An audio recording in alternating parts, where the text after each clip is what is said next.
Assalamu alaikum warahmatullahi wabarakatuh. Respected students, colleagues, and my dear viewers, hope you are all well. Dear students of class 10th, let me first of all recapitulate you people what we were discussing in my last previous talk. Dear students, we were talking about the chapter number 3, democracy and diversity, and the last subtopic which I tried to cover up, that was the diversity in state of Jammu and Kashmir. In that very chapter, I was talking to you how this mosaic population, mosaic demographic view of state Jammu and Kashmir composition has been taking the advantage of democracy, and how this constitutionally, the specific constitution for the state of Jammu and Kashmir was possessing the different articles like 16, 18, 25, 49 that speaks various things like the organization of establishment of the panchayats, and 18 speaks about this the separation of judiciary from the executive. And while we talk about this, we foster under the Article 25, we foster the equality and the concept of secularism. So dear students, lastly Article 146 that tries to give the special significance to the certain cultural heritage, cultural units, and the preservance, safeguard for the different languages, like we do have the Dogri, we do have this Gojri, we are having the Ladakhi, Pahari, Punjabi, Dardi, Balti, all these languages, where all the dialects are preserved and they are safeguarded. And this is what was the conclusion of the last chapter, where I try to discuss this thing, that how this diversity is safeguarded and how this democracy is the absolute form of government that tries to accommodate this type of variations, this type of heterogeneity, this type of cultural, ethnic complexities, which are very beautifully and very candidly described within the only government that was what we simply call the democracy. The rest of the form of the governments, whether we are having the oligarchy, aristocracy, mobocracy, monarchy, there is the least chance that while all these things are represented. This was the theoretical conceptual debate that we were discussing from last 1 week. So, but dear students, now the bottom line of the story is like this. Now the question marks to the democracy is really this mosaic demographic composition getting the complete share? Is really this marginalized section, or those people who we call them minority in the literature of political science, do they really enjoy absolute entertainment, absolute representation, absolute enjoyment? Do have the constitutional share, and that constitutional share is really implemented in its letter and spirit?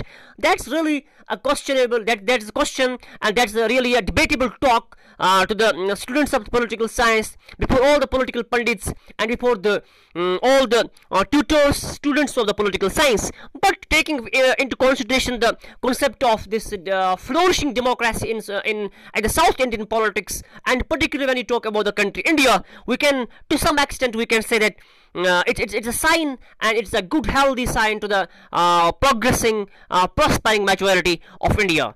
Dear students, it was my last chapter, last talk, which I briefly recapitulated to you people to refresh your memory.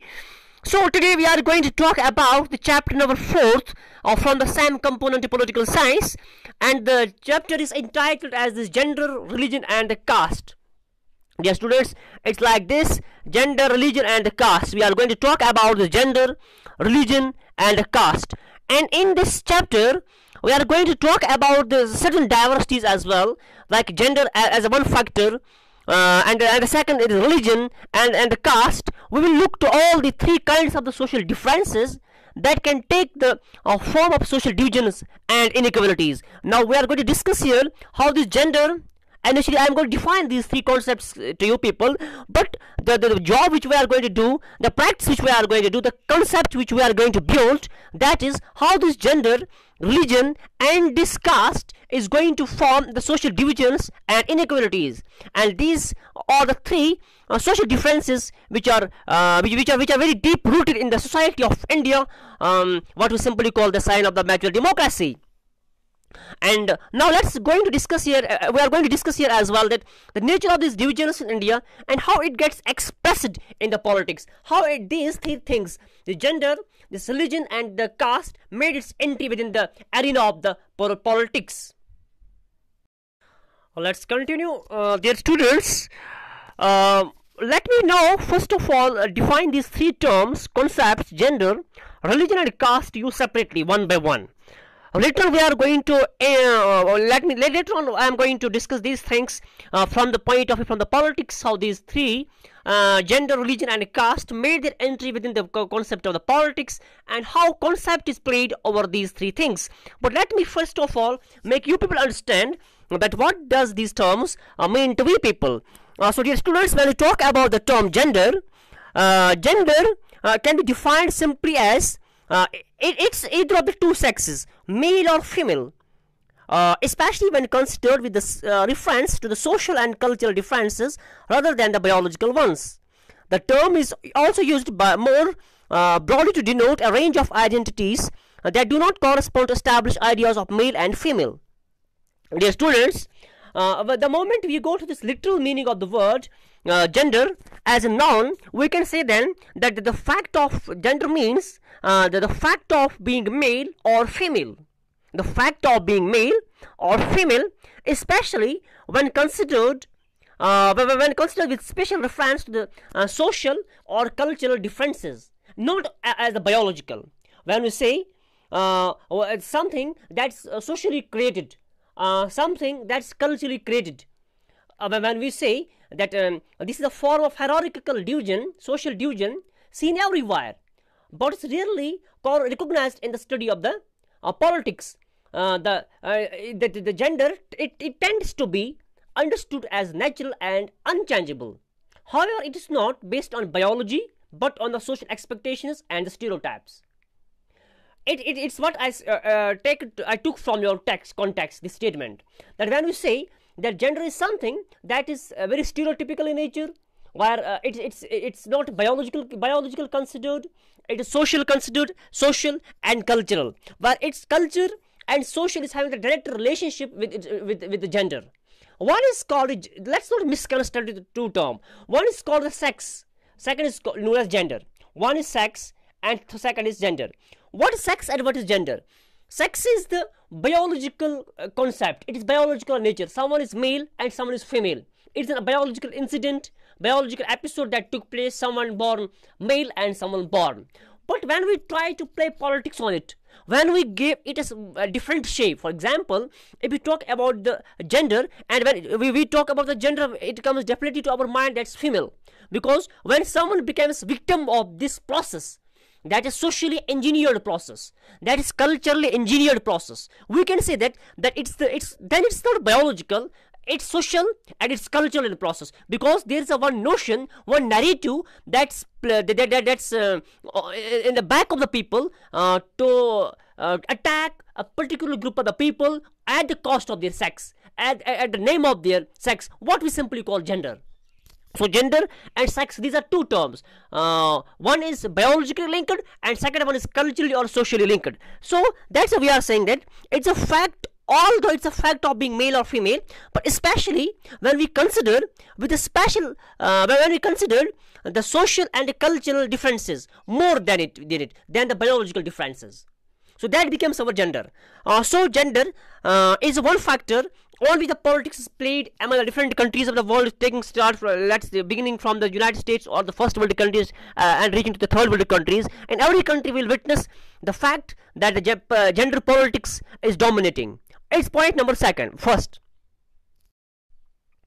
So when we talk about this gender now, the second point, the second concept is that's religion, which we are going to discuss within this chapter. The implications of religion within the contours and the concept of the politics, how this politics is played at the cost of religion. But let me here, likewise, the way I define the gender, let me define here the religion. So dear students, in a simple and very lucid language, religion can be defined as it is a belief in or an acknowledgement of some superhuman power or powers, especially our god or goddess, which is typically manifested in obedience, reverence, worship, such as a belief as a part of a system during a code of conduct, especially as a means of achieving spiritual or material improvement.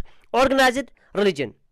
So dear students, when you talk about the belief, when you talk about the faith, when you talk about acknowledgements of some superhuman power or powers, likewise we are having the god or goddess, which is typically manifest in obedience and with the reverence and worship.